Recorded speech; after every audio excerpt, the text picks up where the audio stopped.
The sound of steel trays crashing filled the air. An inmate screamed as hot soup splashed across his face. Within seconds, chaos broke out, fists flying, chairs slamming, and guards shouting down. Down now!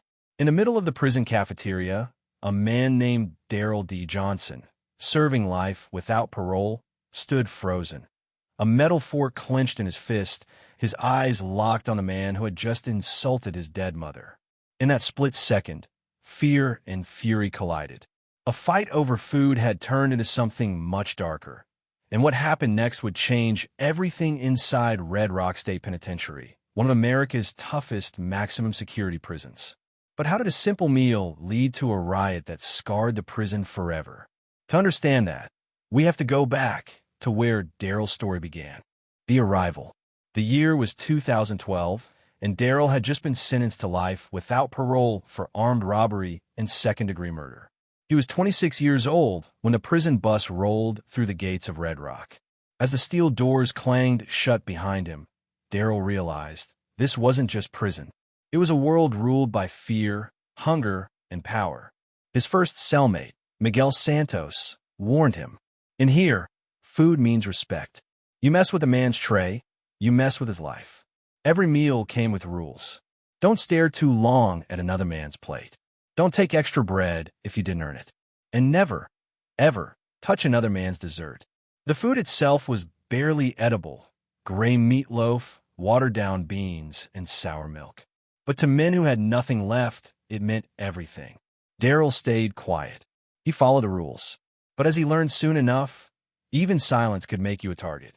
That first week, a fight broke out over a stolen apple. By the time the guards arrived, one man was bleeding on the floor. Darryl looked away, pretending to eat. But inside, he felt something building, a fear that never left. And that fear was about to be tested. The Hunger Games. Weeks turned into months. In prison, hunger wasn't just about food, it was a weapon. The kitchen workers, mostly gang-affiliated, decided who got fresh bread and who got leftovers scraped from trays. Darryl wasn't in a gang. He just wanted peace. But peace doesn't exist in a place built on violence. One evening, when trays ran short, Darryl's road didn't get served. He asked the guard calmly, "Sir, we didn't get no food." The guard shrugged. "Not my problem, Johnson." From the next table, a tattooed inmate named Reggie sneered. "You want food? Earn it."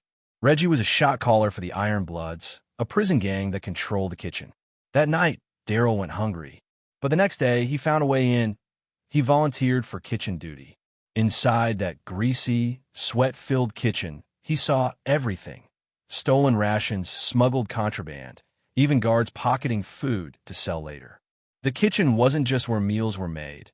It was where alliances were cooked and wars were planned. Darryl kept his head down, serving meals quietly, until one day, Reggie tossed him a tray and said, "You're one of us now. Don't mess it up." That was the start of something he couldn't escape. The boiling point. By 2014, Darryl had learned to survive. He knew which guards looked the other way, which inmates could be trusted, and which corners to avoid. But inside, he was changing. The line between right and wrong blurred more each day. And then came the lunchroom insult. It was a normal Tuesday, bland stew, overcooked rice, same as always. A new inmate from Chicago, Trent Wallace, sat across from Darryl and said loudly, "You kitchen boys eat better than the rest of us, huh? Probably spitting in our food, too." The cafeteria went silent. In prison, words like that could kill. Darryl told him to shut up. Trent didn't.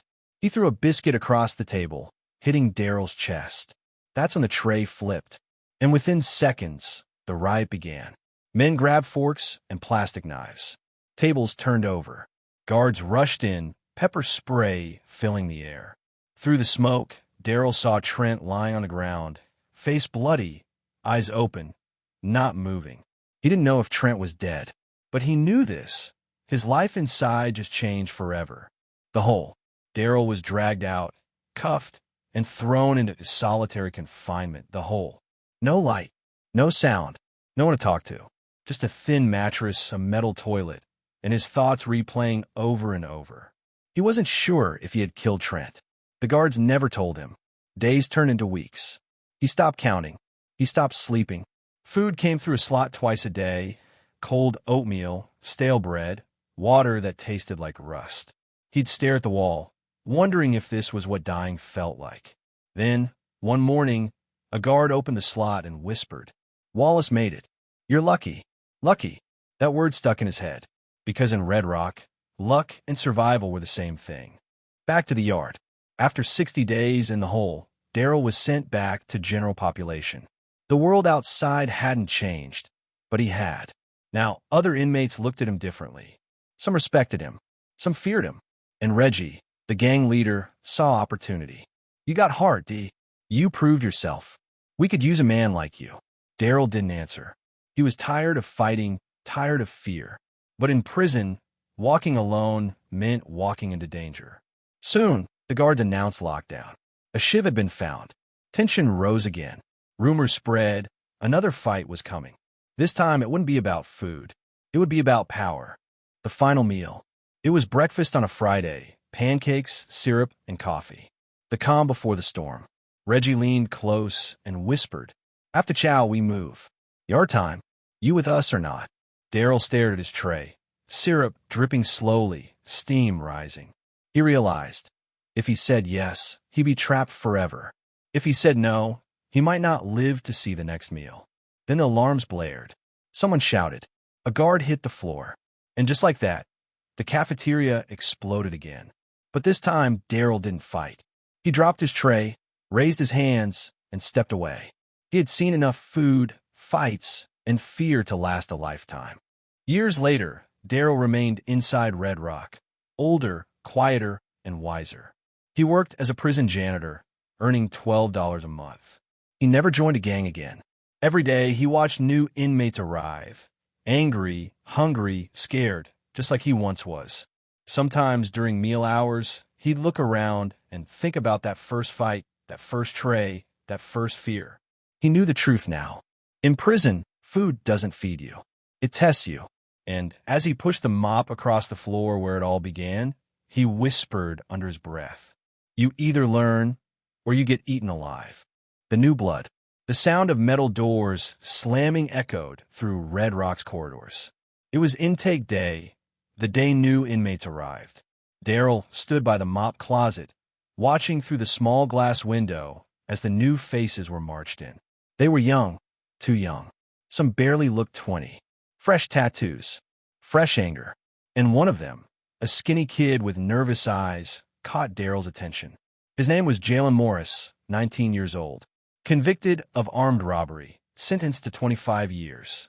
He looked lost, the same way Darryl had looked years ago. That afternoon, while sweeping near the cafeteria, Darryl saw Jalen being cornered by two older inmates. They wanted his commissary. They wanted to see if he'd fight. Darryl hesitated. He knew what could happen if he got involved again. But as the first punch landed, something inside him snapped. He dropped the mop and stepped forward. "Yo, leave the kid alone." The older inmate turned. "Who you think you talking to, old man?" Darryl stared him down. The silence in the hallway felt heavy. For a moment, it looked like another fight would break out. But then a guard's voice echoed from the end of the corridor. The two men backed off, muttering. Jalen looked at Darryl, breathing hard. "Thanks, man. I didn't think anyone here cared." Darryl shook his head. "Nobody cares. That's why you gotta learn fast. Don't talk. Don't trust. Just survive." That night, Darryl sat on his bunk, thinking about the kid. He remembered Miguel, his first cellmate, and how those few words of warning had kept him alive. Maybe it was his turn now. Over the next few weeks, Darryl quietly guided Jalen. How to avoid fights, how to move in the yard, how to read danger before it came. But every act of kindness came with a cost. Whispers spread fast. The gang saw him protecting the new guy. And to them, that meant one thing. Darryl was picking sides again. The setup. It started small. Missing items in the kitchen. A few words exchanged, trays misplaced. Then one night, a shank was found under Jalen's bunk. The guards stormed in like thunder. Darryl and Jalen were thrown face down, cuffed, dragged out. Jalen shouted, "It's not mine. I swear." But no one listened. Inside Red Rock, innocence doesn't matter. Only proof does, and proof was whatever the guard said it was. The next morning, the warden ordered an investigation. Darryl sat in the interrogation room, wrists chained to the table. Across from him sat Officer Blake, the same guard who had dragged him to solitary years ago. "Looks like you never learned, Johnson," Blake said, flipping through his file. "Helping new inmates now, or running something behind the scenes?" Darryl stayed quiet. He learned long ago, words can get you killed. Blake leaned forward. "You got one chance to make this easy. Tell us who gave the kid the shank." Silence. The guard slammed his hand on the table. "You think being quiet makes you a man? You'll rot before that kid ever sees daylight again." Darryl looked up slowly. "I've been rotting for years." Blake smirked and left the room. The door locked. The hum of the fluorescent light filled the silence. Back in the cell block, word spread that Jalen had been transferred to segregation. The rumor? He'd been set up, and Reggie's old crew had done it. That night, Darryl couldn't sleep. He lay staring at the ceiling, the sound of distant shouting echoing through the walls. He knew how this game worked. Someone had planted that shank, not to punish Jalen, but to send a message to Darryl. Stay in your lane, or you're next. As the lights flickered off, Darryl sat up on his bunk, eyes hard, heart pounding slow and steady. He tried to live quietly. He had tried to survive without violence. But Red Rock had other plans. And as the echo of chains rattled in the distance, Darryl knew. The next chapter of his life behind bars was about to begin. The breaking point. The night air inside Red Rock felt heavier than usual, like the walls themselves were holding their breath. From his cell, Darryl could hear the clank of boots echoing down the corridor, the hum of distant voices, and the faint metallic drip from a leaking pipe near the showers. It was the kind of silence that only came before something bad. For days, the tension had been building. Ever since Jalen got sent to segregation, the entire block had been on edge. The Iron Bloods were making noise again, testing guards, pushing limits. And Darryl knew, deep down, they weren't done with him. He had spent years trying to disappear inside this place, trying to become invisible. But fate always seemed to drag him back to the center of the storm. That night, as the lights dimmed for lockdown, a folded note slid under his cell door. It was small, written on a torn piece of canteen receipt. It read, "Tomorrow. Yard. They're coming." No name, no signature. But Darryl knew who it was about. Reggie might have been gone, but his men still ran the yard. And they wanted revenge. The next day came like any other. Roll call. Breakfast. Cold oatmeal. Hard biscuits. Silence. When the gates opened for yard time, the sun hit Darryl's face. It was bright, too bright. He stepped out slowly, scanning the crowd. Dozens of inmates scattered across the cracked concrete yard. Some lifting weights, some walking laps, some just watching. He spotted 3 men moving together, the same ones who used to sit at Reggie's table. They weren't looking around. They were looking at him. Darryl's heart started pounding. He had no weapon, no plan, but he had something most didn't: patience. He walked toward the basketball court, pretending not to notice them. The guards on the towers were half watching, half bored. They'd seen fights before, nothing new.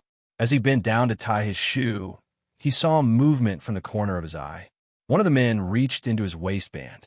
Another circled behind. It was happening. Darryl straightened up fast, grabbed the nearest weight bar from the ground. When the first attacker lunged, Darryl swung. The metal clanged against the man's arm. A sharp cry filled the air. Then chaos. The second man tackled him to the dirt. They rolled, fists flying, dust rising. The yard erupted in shouts and alarms. Guards rushed the fence, rifles raised. Down! Down now! Darryl felt the hot sting of pepper spray hit his face, his lungs burning. He tried to breathe, but couldn't. Someone kicked him in the ribs. Then, darkness. When he woke up, everything was white. The infirmary. A slow beeping sound from a heart monitor. His wrists were cuffed to the bed. Through blurry vision, he saw Officer Blake standing near the door, arms crossed. "You never learn, do you, Johnson?" Blake said, shaking his head. "You're lucky to be alive." Darryl coughed, his throat raw. "The kid, Jalen, what happened to him?" Blake sighed. "He got out of segregation last week. He's keeping to himself. You should do the same." He turned and walked out, the door clanging shut behind him. For a long time, Darryl just lay there, staring at the ceiling. Every bone in his body ached. His mind felt empty. He had survived again, but survival didn't feel like victory anymore. It just felt like another kind of punishment. A week later, they sent him back to general population. Different cell block this time, older inmates, quieter crowd. The kind that had seen everything and stopped caring. Darryl kept to himself. He worked the laundry room, swept the halls, and stayed out of sight. But one afternoon, as he was folding sheets, a familiar voice called from behind him. "You still here, old man?" He turned. It was Jalen, thinner but still alive. They stared at each other for a moment. Then Darryl smiled. A real smile for the first time in years. "Still breathing?" he said. "That's all that counts." Jalen nodded. "I've been thinking about what you said, about surviving. I ain't gonna end up like the rest of them." Darryl looked down at the folded sheets. "Then you already ahead of most." For a second, the noise of the prison seemed to fade away. No shouting, no chains, no clanging doors. Just two men who had learned what survival really meant. That night, as lights out hit and silence filled the block, Darryl lay on his bunk, staring through the small slit of a window. He could see the faint stars above the razor wire. In another life, those stars might have meant freedom. Now, they were just reminders that even in the darkest places, there's always a sliver of light left. He whispered softly, "You either learn, or you get eaten alive." The same words he once told himself. The same words he hoped Jalen would remember. And as the guard made his final round for the night, Darryl closed his eyes. For the first time in years, his heart felt quiet. Maybe not free, but at peace. The reality of life inside. Slow, haunting piano fades in. Aerial shot of Red Rock Penitentiary under the setting sun. Long shadows stretching across the yard. Behind every locked door, behind every number stitched into an orange jumpsuit, there's a story. Some about guilt, some about regret, and some, like Darryl's, about surviving a world built to break you.